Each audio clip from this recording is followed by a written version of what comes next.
आज हम बात करेंगे ब्रेन प्रोग्रामिंग की और एक्टिव माइंड की कि ये क्या होता है, कैसे काम करता है। उससे पहले ना मैं आपको ना एक छोटी सी स्टोरी सुनाता हूँ।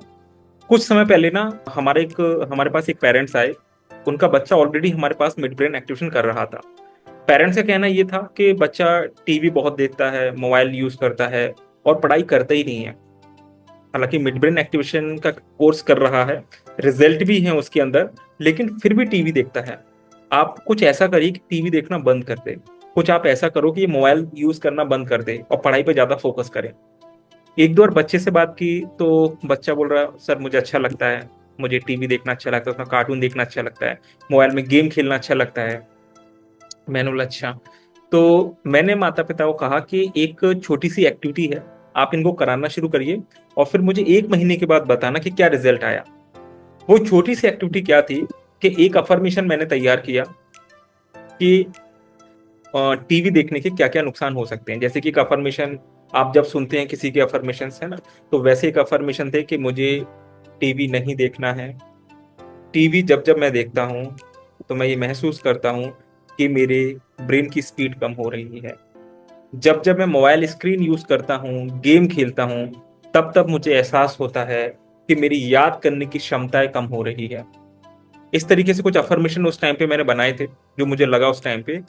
और आज से मैं शपथ लेता हूं कि मैं मोबाइल कम देखूंगा, टीवी कम देखूंगा।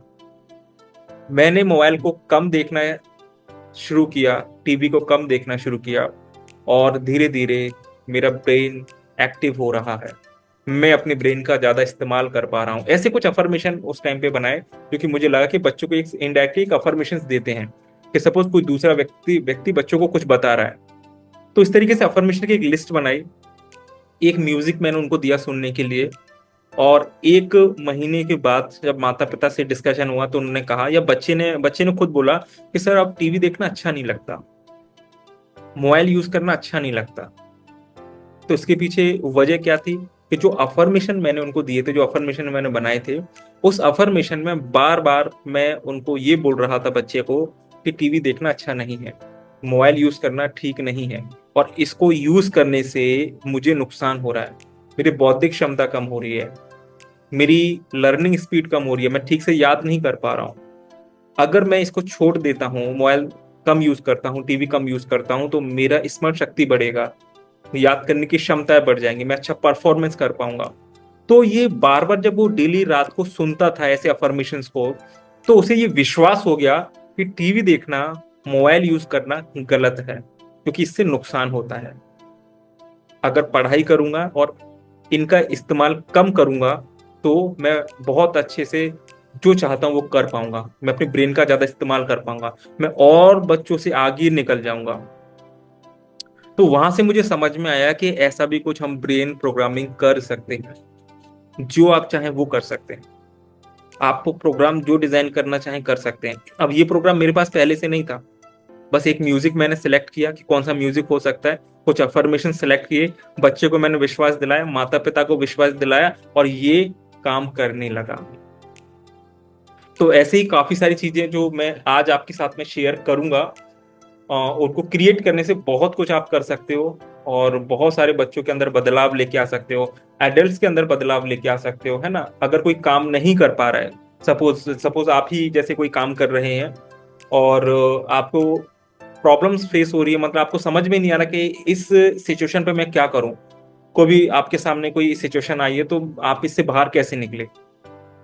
आप इन म्यूजिक को सुनेंगे और धीरे धीरे आप देखेंगे कि आपके सामने आइडियाज आने लगेंगे, आपको पता चलने लगेगा इस प्रॉब्लम से बाहर कैसे निकल सकते हैं, अब मुझे क्या करना चाहिए, मुझे सही कदम क्या उठाना है, राइट डायरेक्शन मेरे लिए क्या है, क्या गलत है क्या सही, वो धीरे धीरे आपको पता चलने लगेगा। ओके, वो सब मैं बताऊंगा। उससे पहले मैं आपको बताता हूं, सबसे पहले फोटोग्राफिक मेमोरी। फोटोग्राफिक मेमोरी की पहले हम बात करेंगे, देन उसके बाद एक्टिव माइंड की हम लोग बात करेंगे। तो फोटोग्राफिक मेमोरी क्या है वो मैं पहले समझा देता हूँ। देखिए, फोटोग्राफिक मेमोरी कुछ नहीं, जैसे कि हम चीजों को देखते हैं और हमको पता है कि हमारा जो ब्रेन है वो पिक्चर के रूप में चीजों को याद रखता है। अगर मैं आपसे कहूं कि आज दिन भर में आपने क्या क्या किया, मॉर्निंग में क्या किया आपने, दोपहर में क्या किया, तो आपने जब सोचोगे ना तो आपको वो इमेज दिखाई देगी कि मैंने क्या किया। आप खुद को इस इमेज में देखोगे, इसका मतलब कि ब्रेन के अंदर कुछ ना कुछ तो ऐसा है जो इमेज में चीजों को क्रिएट करता है, और इमेज जल्दी से हमको समझ में आ जाती है और याद भी हो जाती है। पता है, इमेज को हम लंबे टाइम तक याद रख सकते हैं। तो बच्चे जैसे स्टडी कर रहे हैं, पढ़ाई कर रहे हैं, मेमोरी टेक्निक तो है ही, लेकिन कुछ ऐसी टेक्निक्स हों जिसके माध्यम से बच्चे का ब्रेन इस तरीके से डिजाइन हो जाए कि जब वो चीजों को देखे तो उसके ब्रेन में जस्ट वो पिक्चर क्लिक हो जाए, जैसे कैमरे में होते हैं। उसको रटने या दोहराने की नीड ना हो। बट इसके लिए करना क्या पड़ेगा, इसके लिए उनको प्रैक्टिस करानी पड़ेगी। तो ये 15 हफ्तों का कोर्स है, 15 वीक का कोर्स है, और हफ्ते में एक दिन बच्चों को ये प्रैक्टिस करानी होती है। इसमें हफ्ते में 2 दिन नहीं कराना, सिर्फ हफ्ते में एक दिन प्रैक्टिस कराना है।